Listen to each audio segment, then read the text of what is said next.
அல்லது தங்கள் காதல் சம்பந்தமாகவோ வாழ்க்கை சம்பந்தமாகவோ பேசுவதற்கு இங்கே இடம் இருக்கா? இல்ல இல்ல எங்களுக்கு அதை பத்தி வெல்கம் டு கிரேட். காலேஜ்ல செக்யூரிட்டிஸ்லாம் இருப்பாங்க. ஒரு பொண்ணு பையனை சேர்த்து ஹக் பண்றது பார்த்தாலே ஏன்டா அது புள்ள வாயை கடிக்கிற? எல்லாம் ஒரு ஜட்ஜ்மெண்டல் கமெண்ட்ஸ் வரும்போதே எங்களுக்கு எப்படி இருக்கும் தெரியுமா? பெரிய தப்பு பண்ண மாதிரி இருக்கும். ஏயா சும்மா எங்க போனாலும் பஸ் ஸ்டாண்ட் இருந்தாலும் சரி, மெரினா பீச் இருந்தாலும் சரி, காஃபி கஃபே இருந்தாலும் சரி, ஒரு மாதிரி பார்த்துக்கிட்டே இருப்பாங்க சார். குறுன்னு ரொம்ப அப்புறம் ஏஞ்சி போவோம். அங்க எதுக்கு இருக்கோங்கிறது முடியாது. தியேட்டர் போனா அதேதான். கார்னர் சீட் போனா எந்த சீட்ல உட்காந்து பாடிய துதியை கவனித்தீரா? இல்லை மன்னா. நீர் எதைத்தான் சரியாக கவனித்தீர்? கார்னர் சீட் போனா இதுல ஒண்ணும் குறைச்சல. கப்பலா வந்தாலே ஒரு மாதிரி தான் சார் பார்ப்பாங்க. அது வந்து ஆக்வர்டா ஃபீல் ஆகும். எங்களாலையும் என்ஜாய் பண்ண முடியாது.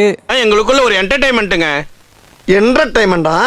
எங்க அப்பாக்கு ஃபோன் பண்ணி உன் பொண்ணு ஒருத்தரோட இப்படி போயிட்டு இருக்கு. அதுக்கு சொந்தக்காரனே இருக்கா? நீங்களா எந்த நாட்டுல இருக்கீங்க? அதானே உலக வழக்கம். மூட்டுக்குள்ள யாரோ ஒருத்தர் தெரியாதவனோட பைக்ல போதேன்னு டப்புன்னு கூட்டு அப்பா சொல்றானே, அவன் நல்லவன். உண்மை. அவன் பொண்டாடிட்ட போயிட்டு தெரியும்ல அப்படி போகுது ஊரு பூரா சொல்றான் பாருங்க, அவன் தான் மோசமானவன். வெரி குட்ரா. அது எப்பறம் என்ன பத்திர எல்லா விஷயத்தையும் மிக தெளிவா புரிஞ்சு வச்சிருக்க நீ. லவர்ஸ் ரெண்டு பேர் மீட் பண்ணனும்னா அவங்க செலக்ட் பண்ற பிளேஸ் எப்படி இருக்குன்னா, சொல்லு. அப்பா ஆபீஸ் பக்கத்துல இருக்க கூடாது, அம்மா ஆபீஸ் பக்கத்துல இருக்க கூடாது, தம்பி ஸ்கூல் பக்கத்துல இருக்க கூடாது, தங்கச்சி காலேஜ் பக்கத்துல இருக்க கூடாது. போதும் லிஸ்ட் பெருசா போய்கிட்டு இருக்கு. டெய்லியும் 8 o'clock வந்து மாடி மேல போயிட்டு போன் பேசிட்டு இருப்பேன். எங்க அப்பா வந்து சொல்லுவாரு, நம்ம குடும்பத்துக்கு இதெல்லாம் தேவையா கோபி? பொம்பளை சோக்கு கேக்குதா கோபி? வேற வேலை வெட்டியே இல்லையாடா, 2 hour எப்ப பார்த்தாலும் போன் பேசிக்கிட்டே தான் இருக்கிற அப்படின்னு சொல்லி திட்டுவாரு. நானும் அதை பத்தி கவலைப்படுறது. மேரேஜ்க்கு முன்னாடி கொஞ்சம் லவ் பண்ணணும் சார். லவ் பண்ணதுக்கு எனக்கு கொஞ்சம் ஸ்பேஸ் கொடுங்க. லவ்னா என்னன்னு பாத்துக்கிறேன், என்ஜாய் பண்ணிக்கிறேன். 3 வேளை சோறு, போடுறதுக்கு ட்ரெஸ், நேரத்துக்கு தூக்கம். திமிர்ல கேக்குதா பொம்பளை ஷோக்கு? அவ்வளவுதான். நான் லவ் பண்ணிக்கிறேன். ஒரு 3 வருஷமா 4 வருஷம் லவ் பண்ணிக்கிறேன். நான் அந்த பொண்ணை கல்யாணம் பண்ண போறேன். அது எங்க பர்சனல். ஏய், நான் 1000 வாட்டி பண்ணுவேன். மனசுல ஐயோ. கேஸ் வந்து அவங்க யாருகிட்ட கேக்குறாங்க? ஓகே, சமூகத்துக்கிட்டயா இல்ல பெற்றோர்கிட்டயா? சொல்றேன், மக்களுக்காக சொல்றேன். எங்க அப்பா அம்மா அலோவ் பண்ணிடுவாங்க, அவங்க அப்பா அம்மா அலோவ் பண்ணிடுவாங்க. நீங்களே இது கமெண்ட் பண்றீங்க, நாங்க பாட்டுக்கு இது பண்றோம் தான் சொல்றோம். அப்படிலாம் விட்டுற முடியாது மேடம், அப்படிலாம் விட்டுற முடியாது. வந்து கமெண்ட் பண்றவங்க அப்படின்னு சொல்றது லவ் பண்றவங்க தான் சொல்றீங்களே தவிர மத்தவங்க யாரும் சொன்ன மாதிரி நான் பார்க்கல. இந்த பான்கார என்னென்னமோ கண்டுபிடிக்கிறா, நான் எதை கண்டுபிடிச்சிட்டு வந்து கட்டி வச்சிருக்காருல தாஜ்மஹால், அங்க போய் லவ் பண்ண சொல்லுங்க சார். கல்ல கொண்டாரு உன்னை இந்த மாதிரி எல்லாம் பேச சொல்லி யாரா சொல்லி கொடுக்குறா? ஏன் மூளைனே? Theatre, cafe, relatives, functions, birthday parties, travelling time, train, drive, car இல்லாதவன் பப்ளிக் டிரான்ஸ்போர்ட் தான். இடம் கேட்டா எல்லாம் வண்டியா சொல்லுது.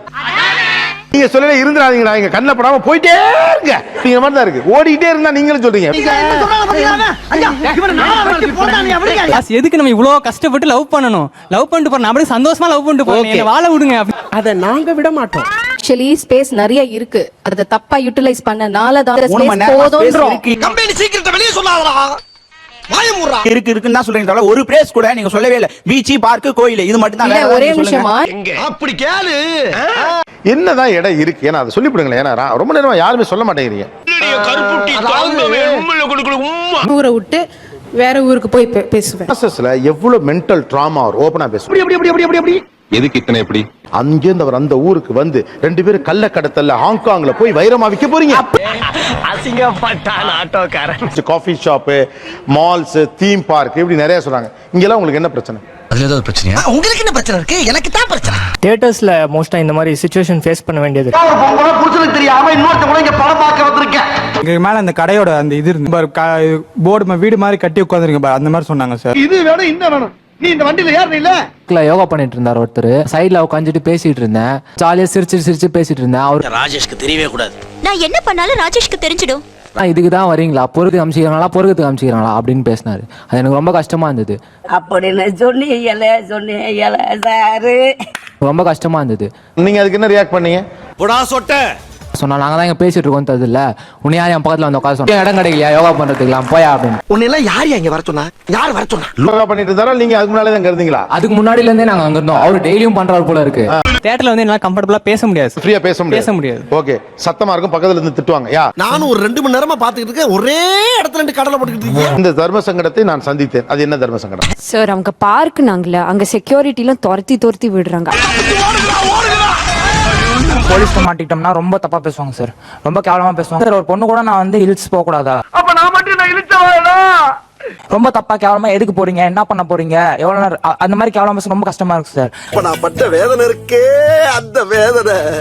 டிராஃபிக் சிக்னல் சார், சிக்னல் என்னப்ப கமெண்ட் பண்ணாங்க சார். அதன்ட்டே இருந்தாங்க சார், சிக்னல் எடுக்கிற வரைக்கும் கமெண்ட் பண்ணிட்டே இருந்தாங்க. இவங்க பண்றதெல்லாம் என்ன சார் அக்கிரமமா இருக்கு சார். பொது இடங்களில் அன்பை வெளிக்காட்டி கொள்ளுதல், இத நீங்க எப்படி பாக்குறீங்க? நீங்க எப்படி பாக்குறீங்க? அவ்வளவுதான் சொல்றீங்க செல்லம்.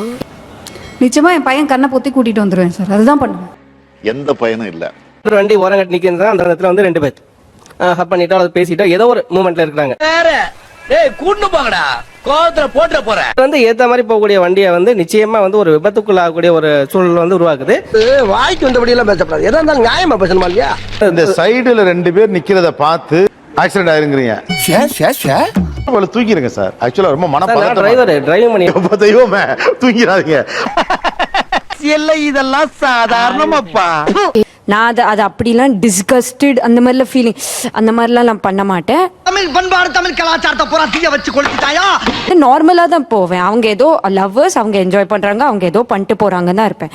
ஜோக் காட்டுறீங்களா? என்ன ரங்கா ஜோக் காட்டுறீங்களா எல்லாரும்? என்ன பண்ணுவீங்கன்னு கேக்குறேன். யூடியூப் சேனலுக்கு எல்லாருமே லைக் பண்ணுங்க, ஷேர் பண்ணுங்க, சப்ஸ்கிரைப் பண்ணுங்க. அந்த பெல்லுங்கிற பட்டன் இருக்கும், உங்க பொண்ணான கையால அந்த பெல்லை மட்டும் கொஞ்சம் அமுக்கிடுங்க. உங்களால முடிஞ்ச ஒரு 100 சப்ஸ்கிரைப் வந்தா அவங்க குடும்பம் செழிக்கும், அவங்கள சுத்தி உள்ள எல்லாரும் செழிப்பாங்க. கண்டிப்பா ஆதரவு கொடுங்க நண்பர்களே. வீடியோவை தள்ளாம பாருங்க. என்னுடைய ஆதரவு கண்டிப்பா உண்டு.